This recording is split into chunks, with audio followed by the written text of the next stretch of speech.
Vous voulez migrer de Windows vers Linux, n'est-ce pas?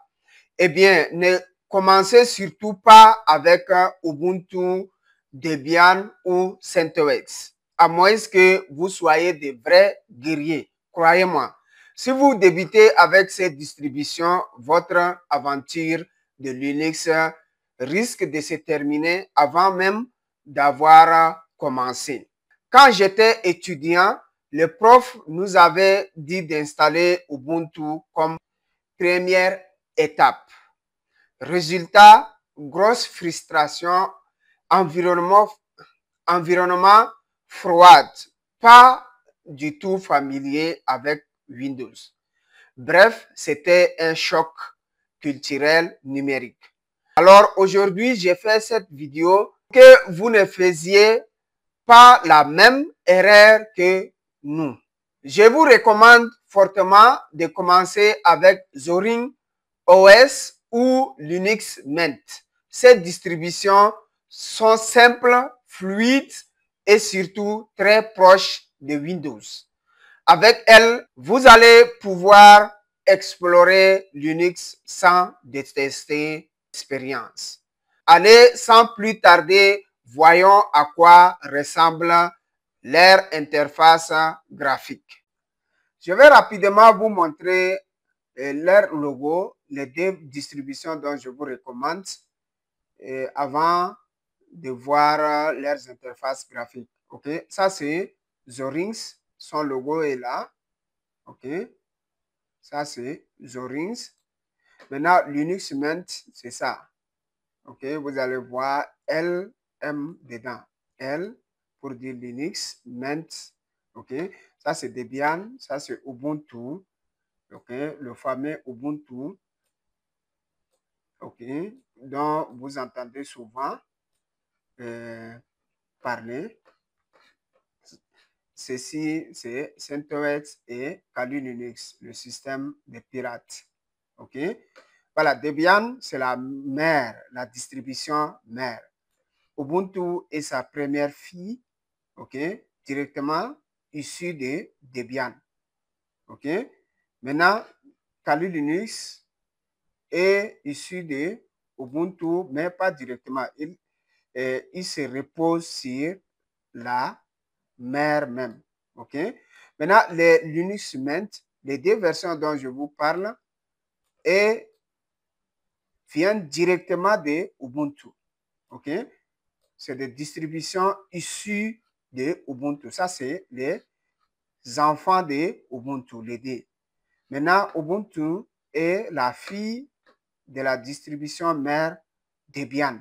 OK? Même Kali Linux est sorti de lui. OK? C'est le petit-fils, mais lui, il est utilisé par les professionnels ou bien les hackers. OK? Donc, ça, c'est le système utilisé par les hackers et autres. Il ne faut pas aller tout de suite vers ce système-là. Donc, les gens vous recommandent souvent Ubuntu. Ubuntu est un peu difficile aussi. OK?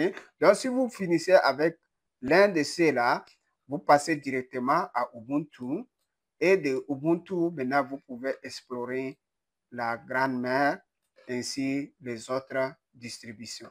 OK? Voilà. Et ça, c'est mon conseil à moi.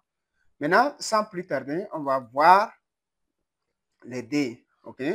Donc, voilà. Ça, c'est Zorins. Zorins. Donc, je vais me connecter à ça. 1, 2, 3, 4. Ou bien 1, 2, 3. Voilà à quoi il ressemble.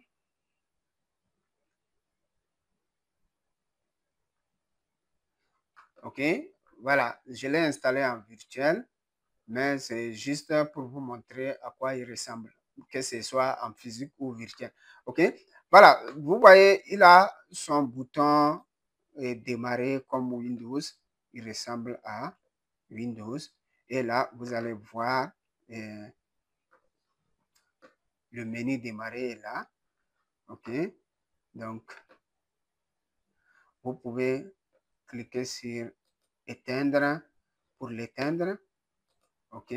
Et voilà l'explorateur de fichiers également. Si vous cliquez sur ça, vous allez voir vos dossiers, fichiers et autres. OK? Donc, mon PC est en train de planter un peu. Voilà vos dossiers. Vous ouvrez double-clic. OK? Si vous faites clic droit pour créer un dossier, OK, nouveau document ou bien dossier. Et voilà la bête noire de Linux. OK? Ce terminal. C'est ça là qui est la bête noire de tous les utilisateurs de Windows. Et dans Linux, c'est ça qu'il faut utiliser pour communiquer avec l'ordinateur, ok, beaucoup plus, ok. Donc, par exemple, ls, les commandes de base, il y a beaucoup de commandes qu'il faut taper, ok, sudo, su. Donc, j'ai fait des vidéos sur Linux et qui seront disponibles bientôt, ok. Une formation complète pour les débutants. OK, voilà. Zorings, ce qui est bien, son navigateur, il vient avec Brave. OK, Brave comme navigateur. Brave, c'est le deuxième navigateur le plus sécurisé après Tor. OK, donc lui, il vient directement avec Brave. Maintenant, si vous voulez installer le logiciel et autres, voilà son bibliothèque ou bien Logitech, là où vous pouvez trouver le logiciel, mais en ligne. OK, il faut être connecté d'abord.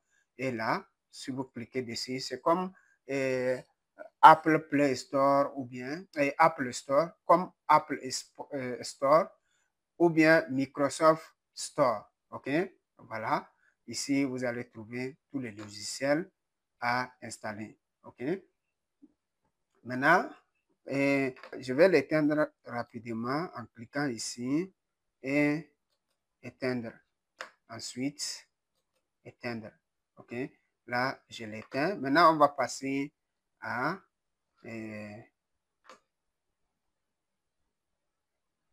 Linux Mint. OK. Je vais ouvrir Linux Mint également. Voilà. Elle est là. On va se connecter rapidement. Entrer.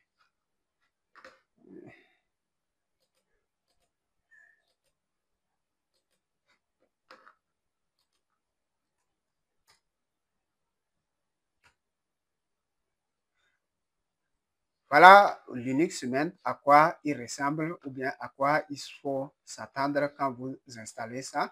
OK. Voilà son bouton menu. OK. Si vous cliquez sur ça, vous allez voir à quoi il ressemble. OK. Voilà l'explorateur des fichiers. OK. Qui est là.